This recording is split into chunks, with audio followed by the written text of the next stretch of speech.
Thank you so much for your support and welcome to my kitchen.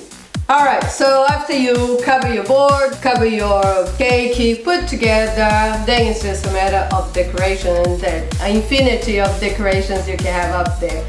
This cake is going to a very special person, my promoter, Media Communication, Remy Taylor, and she's a big fan of Batman, so she asked me for something very Batman, very dark, so she wanted something very modern, so I'm doing this silhouette just to decorate this cake. Of course, you could even use the edible image and put the edible image around. Look at that, that would look good already. But I'm going to cover the fondant in white. Then I'm going to use this silhouette as a template to cut my fondant in white and add the white fondant on the side.